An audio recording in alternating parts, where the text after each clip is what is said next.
सबोपदेशक अध्याय 2। सबोपदेशक अध्याय 2। मैंने अपने मन से कहा, चल, मैं तुझको आनंद के द्वारा जांचूंगा, इसलिए आनंदित और मगन हो। परंतु देखो, यह भी व्यर्थ है। मैंने हंसी के विषय में कहा, यह तो बावलापन है, और आनंद के विषय में कि उससे क्या प्राप्त होता है। मैंने मन में सोचा कि किस प्रकार से मेरी बुद्धि बनी रहे, और मैं अपने प्राण को दाख मधु पीने से क्यों कर बहलाऊं, और क्यों कर मूर्खता को थामे रहूं, जब तक मालूम न करूं कि वह अच्छा काम कौन सा है, जिसे मनुष्य अपने जीवन भर करता रहे। मैंने बड़े बड़े काम किए हैं। मैंने अपने लिए घर बनवा लिए, मैंने अपने लिए दाख की बारियां लगवाई, मैंने अपने लिए बारियां और बाग लगवा लिए, और उनमें भांति भांति के फलदायी वृक्ष लगाए। मैंने अपने लिए कुंड खुदवा लिए कि उनसे वह वन सींचा जाए जिसमें पौधे लगाए जाते हैं। मैंने दास और दासियां मोल ली, और मेरे घर में दास उत्पन्न भी हुए, और जितने मुझसे पहले यरूशलेम में थे उनसे कहीं अधिक मैं गाय बैल और भेड़ बकरियों का स्वामी था। मैंने चांदी और सोना भी और राजाओं और प्रांतों के बहुमूल्य पदार्थों का संग्रह किया। मैंने अपने लिए गवैये और गाने वालियों को रख लिया, और बहुत सी कामिनियां भी, जिनसे मनुष्य सुख पाते हैं, अपनी कर ली। इस प्रकार मैं अपने से पहले से सब यरूशलेम वासियों से अधिक महान और धनाढ्य हो गया। तो भी मेरी बुद्धि ठिकाने रही, और जितनी वस्तुओं के देखने की मुझे लालसा हुई, उन सबों को देखने से मैं न रुका।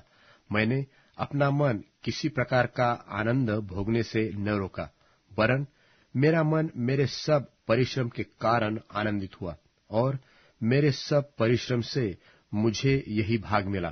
तब मैंने फिर से अपने हाथों के सब कामों को और अपने सब परिश्रम को देखा, तो क्या देखा कि सब कुछ व्यर्थ और वायु को पकड़ना है, और संसार में कोई लाभ नहीं। फिर मैंने अपने मन को फेरा कि बुद्धि और बावलेपन और मूर्खता के कार्यों को देखूं, कि जो मनुष्य राजा के पीछे आएगा वह क्या करेगा। केवल वही जो होता चला आया है।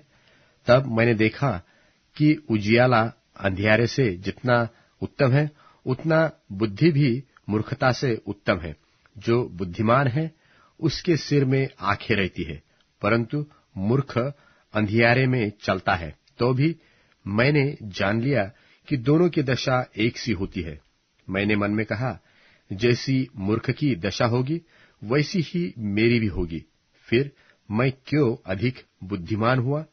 तब मैंने मन में कहा, यह भी व्यर्थ ही है, क्योंकि न तो बुद्धिमान और न मूर्ख का स्मरण सर्वदा बना रहेगा, क्योंकि भविष्य में सब कुछ समाप्त हो जाएगा, और बुद्धिमान क्यों कर मूर्ख के समान मरता है। इसलिए मैं अपने जीवन से द्वेष रखता हूं, क्योंकि जो काम संसार में किया जाता है मुझे बुरा मालूम होता है, क्योंकि सब कुछ व्यर्थ और वायु को पकड़ना है।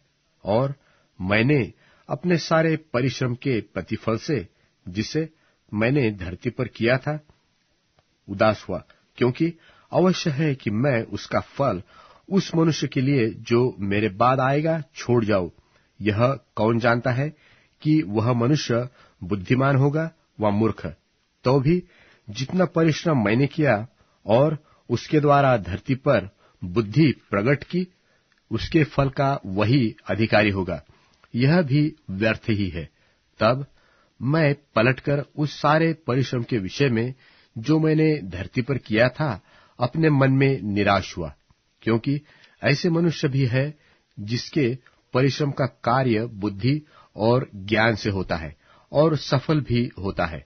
तो भी उसको ऐसे मनुष्य के लिए जिसने उसमें कुछ भी परिश्रम न किया हो, छोड़ जाना पड़ता है कि उसी का भाग हो जाए।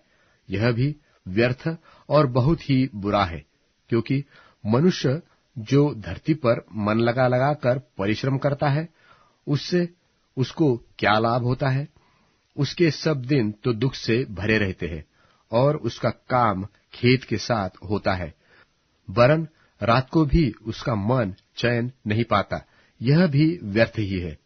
मनुष्य के लिए खाने पीने और परिश्रम करते हुए अपने जीवन को सुखी बनाने के सिवाय और कुछ भी अच्छा नहीं है।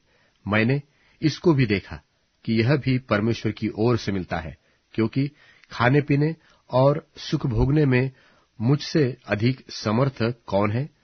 जो मनुष्य परमेश्वर की दृष्टि में अच्छा है, उसको वह बुद्धि और ज्ञान और आनंद देता है, परंतु पापी को वह दुख भरा काम ही देता है कि वह उसको देने के लिए संचय करके ढेर लगाए, जो परमेश्वर की दृष्टि में अच्छा हो।